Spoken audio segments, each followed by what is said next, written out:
So that is a big hill, isn't it? Yeah, pretty big. I mean, some girls don't have heels that big. Why do you need such a big heel? So, I think it's just convention. I think it's supposed to make you look better as a dancer.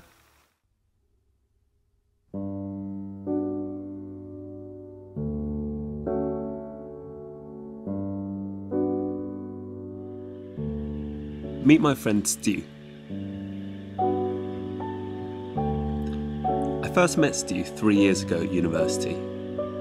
He was a man who had everything going for him. Popular, talented, good friends and a loving family. He dreamed of being a maths teacher. But over the past year, something has happened to Stu. He is transformed physically and psychologically beyond all recognition. He has given up on his friends, hobbies and studies in pursuit of a single goal. Stu has sold his soul, not to the devil but to dance. I want to understand how Stu became a fanatic, the impact it has had on those around him, and what motivates a man to sacrifice everything for tightly synchronised Latin formation.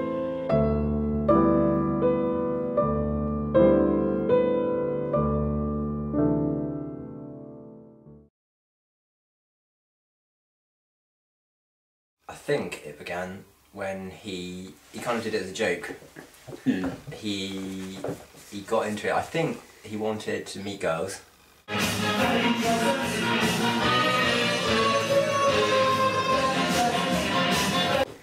And he went along a few times. I think we actually encouraged him. I certainly did. I thought it was a great thing at the time. And it just kind of really led from there.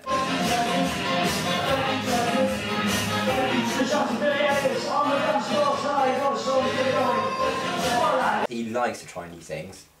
I don't know what for, just for the sake of it, I think.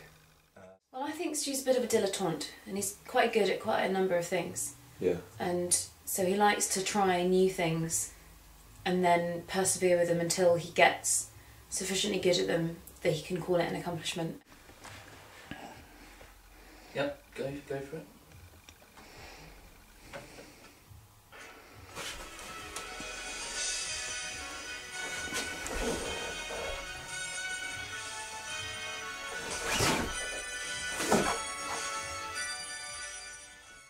And I think dancing began as one of those sort of things he wanted to dabble in, and I think it's become something actually more significant for him than that.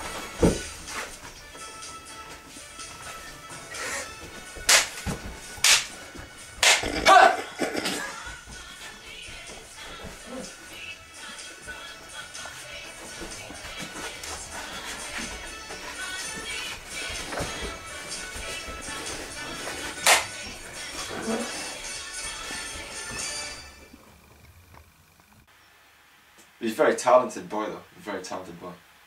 You've seen it with football, with squash, you know. He's a mathematician, he's a dancer now. He's tried his hand at the guitar. He can't sing for shit.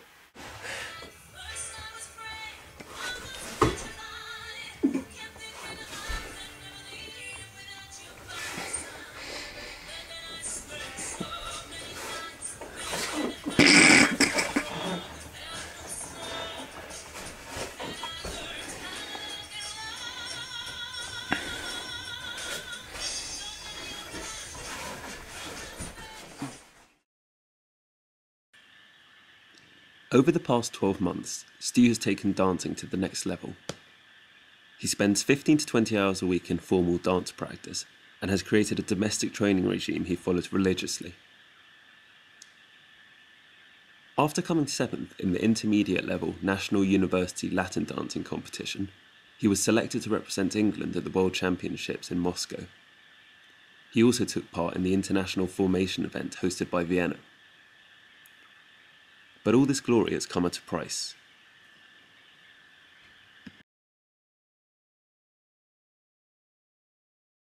He's had lots of opportunities, such as going to Moscow on tour and Vienna, and he's won lots of medals, and And it's also slightly taken over his life, I think, especially recently.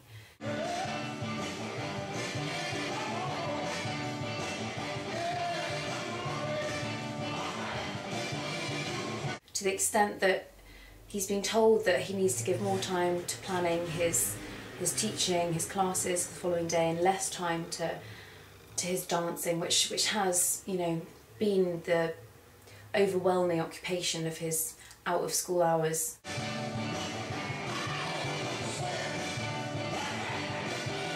To the sort of disappointment at times of his housemates, who feel that he could, you know, put more time in with them and sustain his relationships at home rather than always going and dancing.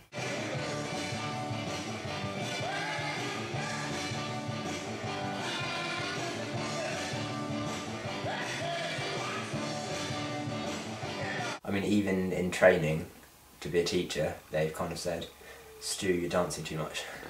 Your work's not up to scratch. And I just think you should spend more time on the assignments. And do you agree with them?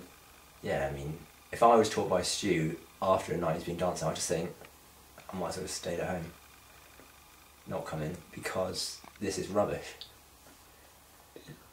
And he knows it's rubbish. So first year, I knew him. He was a brilliant guy, absolutely brilliant. I thought, yeah, he's a guy I would love to be friends with. What do you like about him? He always had time for you. He would just hang out. He'd be like, oh, let's just make some pasta or something. He would, you know, listen. He'd chat. You just chat shit. Chat shit with him.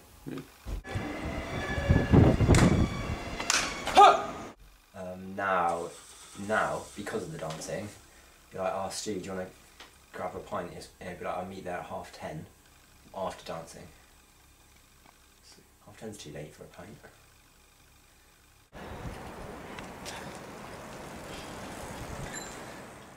As he dances more and more, he just has less time, but also less energy. So not only do we have less time with him, but the time we do with him is just absolutely non-quality time. It's awful.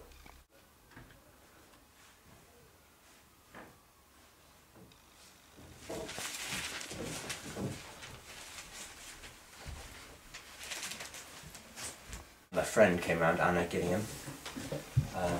We were just sitting, talking in the dining room, so quite a social area. Stu, for whatever reason, he was working down there, but because he was so tired, he was sitting on his laptop, mouth open, and just no input whatsoever. And me and Anna were talking, me and Anna, him, talking, nothing. And you think, and Anna kept looking at him like, we kept going, should we go elsewhere, Stu? Because obviously you're busy. Yeah. Right, it's fine. Whatever.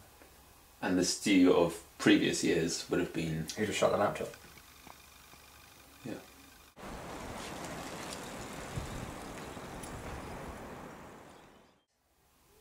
He's dropped all his other sports. It's actually the longest time he's never played football, in 6 months or something. I think now he's taken for a bit of a joke. You know, now he's a dancer.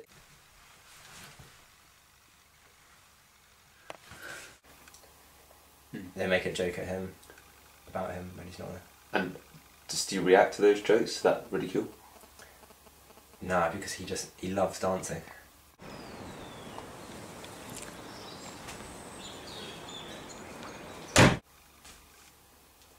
So, I think we had planned at one point to live together after uni.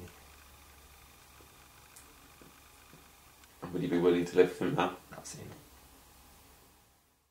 As well as his social and academic downfall, Stu has been financially drained by his dancing obsession, having to fork out for flights, outfits, lessons and fake tan. He has to pay for the travel costs, for the plane flights. They do require a good deal of investment. They're not such a mainstream sport that they don't get much funding, I don't think. Even the England team, which Stu has danced for on a couple of occasions now. Yeah. How much do you think Stu's invested in dancing overall? It must be a lot, I don't know. Maybe maybe upwards of £6,000 by now, probably quite easily. Yeah.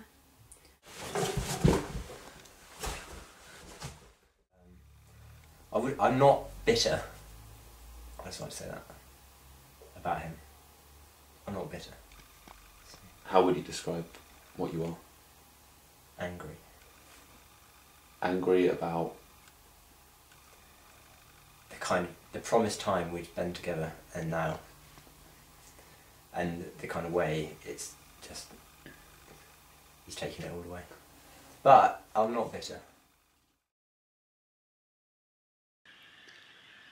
The price Stu has been willing to pay for his dancing fix is astounding. I wanted to find out what drove him to such extremes.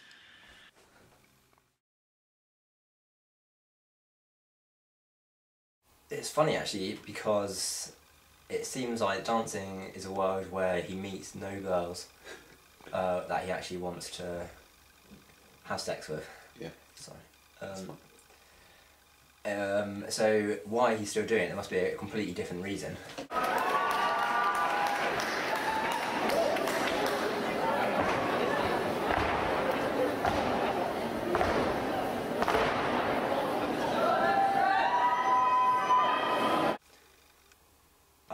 I've had a few ideas why he continues to dance.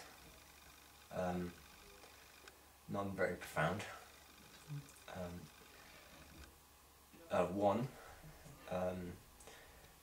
he's just trapped. They're keeping him going. He's trapped there. He wants to get out, but he can't.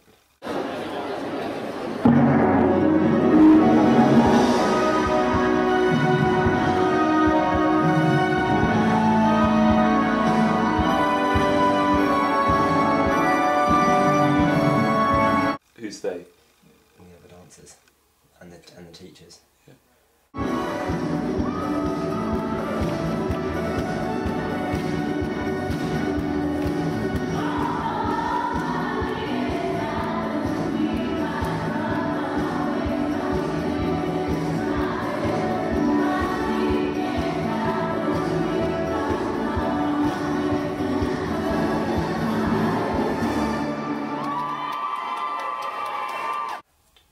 Secondly, he's doing it because now I've told him to stop and he just wants to keep going. It's kind of a spite thing. I mean, part of it was always to get a half blue. I think that'd be quite nice, because you can get a half blue in dancing. So it was about the credential, it was about Yeah, I suppose so. Yeah, part of it was that, you know. And part of it was because once you invest a bit of time in it, it feels a bit pointless to just give it up. Yeah. And it's quite addictive as well.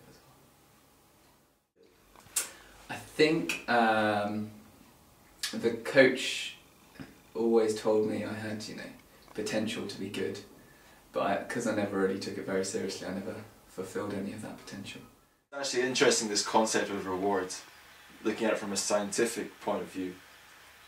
That ties in with the idea of positive reinforcement, which is, you know, you could look at Stu a bit like a rat or a weasel in an experiment, and if they do something that the scientist wants them to do, like they press a certain button or they take a certain route around a maze, they're actually given a treat, something they like a tasty bit of food, and that encourages them to do it again and again. And that's a fundamental shaper of behaviour, both in animals and in humans, in a kind of really basic sense. As well as Stu's basic drive for praise and recognition, we uncovered a stimulus coming from within the Cork family. Stu's sister, Lucy Cork, Started her field of dancing at the same time as Stu, but while Stu was going kind of one way, kind of is it classical? No, it's not. Yeah, classical kind of classical jazz. Or just jazz, or Latin. It's actually just Latin, isn't it? Boring Latin. She went on to a kind of more, some would say seedy, but actually it's more gymnastics in underwear.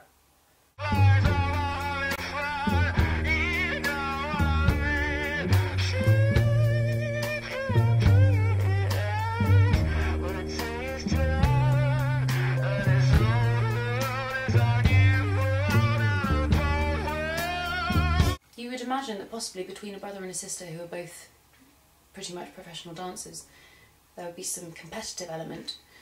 But their different areas of dance are so diverse in some ways that I think that there's not a huge amount of competition there. And I'm feeling good.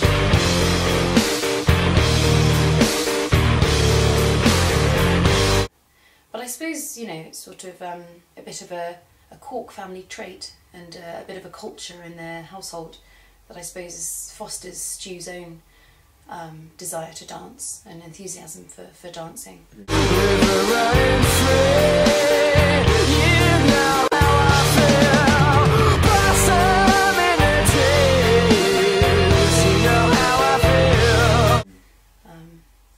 Because of course his mother has always supported Lucy in her dancing, and now she supports Stu with his, and as we know, Stu's father is also very accepting of Lucy's pole dancing, which you wouldn't always expect from a father. Yeah. And I suppose it all helps Stu to feel comfortable in his dancing. With a clear idea of how Stu ended up dancing like a maniac, and the dire consequences it has had on his life and those around him, particularly his best friend Joe, it was now time to ask some tough questions about the future.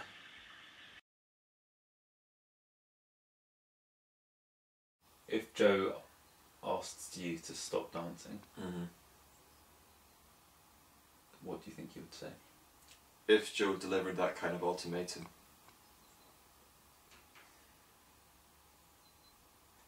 I mean, let's look at what Stu's done already for dancing. He said he spent about £2,000. Between 2 and 6. £2,000. It's £2,000 and £6,000. He's gone into Marks and Spencer's and tried on and purchased women's trousers. He has painted his face orange. He's gone to Russia. I think Stu will stop at nothing until he's done all he wants to do in dance, and I think if the choice of if Joe approaches Stu with an ultimatum and says, Stu, it's dance or me, I think Stu's going to choose the dance. I asked Stu whether he had put dance before the welfare of his friends. Oh, I don't think I do that. No, I don't think I put dancing above their needs. If it was something really important, then, you know, obviously I wouldn't go to training or something. Does it weigh on your conscience as to the impact it's having on Joe? Yeah, you know, I do worry that I can't really look after him like I'm supposed to, you know. I have to, you know, I just want to make sure he's alright this year. And I can't always do that. But then again, he's got to be strong. He's got to do it by himself.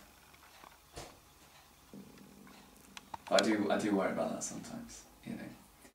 Would you stop dancing if Joe asked you to? If he really wanted me to stop dancing, you know, I would. It was only once we took a break from interviewing that Stu seemed to open up and speak honestly about things. For the first time in years, I felt Stu the dancer was gone, and I was speaking to Stu the human being.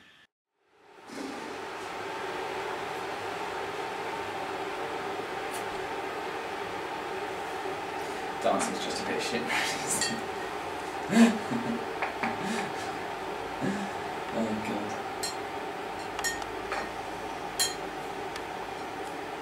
Honestly, it's not worth it. Just chill out, have a good time. Go out on a Wednesday night. With Stu finally letting down the drawbridge, I decided to ask him the big question. What sort of void do you think dancing fills in your life? Something to commit to. Yeah. I guess. Being committed to something. Otherwise, I think I'm always committed to certain things, you know, like football, for example, sport in general, work. Yeah, so I guess being fully committed to something.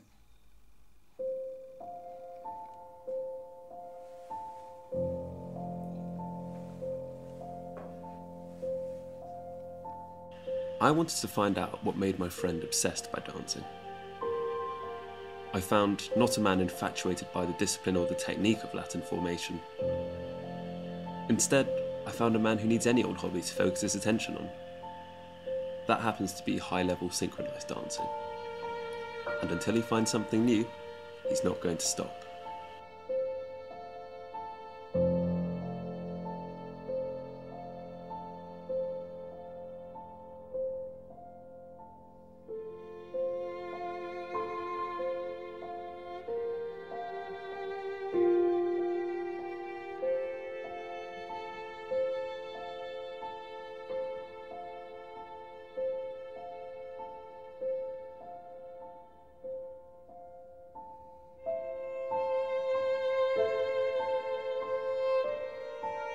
There are darker, more negative aspects to Stu's dancing career, and there are certain issues which raise questions with all of us and anxieties with both Stu and others.